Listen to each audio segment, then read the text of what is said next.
അങ്ങനെ സുഖജീവിതമൊക്കെ കഴിഞ്ഞ് കോളേജിലേക്ക് പോകാനുള്ള തത്രപ്പാടിലാണ് ഗൈസ്. വെറുതെ കൊണ്ടില്ല. 2 മാസം വെക്കേഷൻ ഉണ്ടെങ്കിലും 1 മാസമാണ് നമുക്ക് കിട്ടിയിട്ടുണ്ടായിരുന്നത്.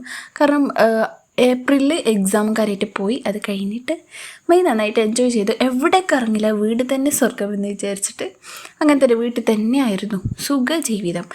ഇന്നും കൂടി വിചാരിച്ചു ഇന്നും വെക്കേഷൻ ആയിട്ടുണ്ടെങ്കിൽ എന്ത് ഭാഗ്യമായിരുന്നു എന്ന്. അപ്പം എനിക്കുള്ളൊരിതാണ്, കുറേ നാൾ കഴിഞ്ഞിട്ട് കോളേജിലേക്കൊക്കെ പോകുമ്പോൾ ഉമ്മാനോട് സ്നേഹം കൂടും, പ്രകൃതിനോട് സ്നേഹം കൂടും, വീട്ടിലുള്ള എല്ലാവരോടും സ്നേഹം കൂടും. എന്താണെന്നറിയില്ല. പിന്നെ കുറച്ച് മുഞ്ചൊക്കെ ആക്കിയിട്ട് പോകാമെന്ന് വിചാരിച്ചു. ഇതാണ് എൻ്റെ ഷുട്ടുമണി, ഇതാണ് എൻ്റെ മിച്ചുക്കുട്ടൻ, എൻ്റെ ജീവാണ്. എൻ്റെ ഡിപ്രഷൻ ലെവലൊക്കെ കുറക്കാൻ ഇത് നന്നായിട്ട് എന്നെ ഹെൽപ്പ് ചെയ്തിട്ടുണ്ട്. പിന്നെ അതൊക്കെ കഴിഞ്ഞ് ഞാൻ കോളേജിലേക്ക് പോവാണ്. കോളേജിലെത്തിയിട്ട് ഇന്ന് ഞങ്ങളുടെ സാർ ഉണ്ടായിരുന്നില്ല. അതുകൊണ്ട് തന്നെ ഞങ്ങൾ ചെറിയൊരു സിനിമ കാണാമെന്നൊക്കെ വിചാരിച്ചു. പക്ഷെ പലരുടെയും ചോയ്സ് പലതായിരുന്നു, പലർക്കും പലത് ഇഷ്ടപ്പെട്ടില്ല, ചിലത് നമുക്ക് ഇഷ്ടപ്പെട്ടു. അങ്ങനെയൊക്കെ കഴിഞ്ഞ് ലാസ്റ്റ് നമ്മളത് നിർത്തി.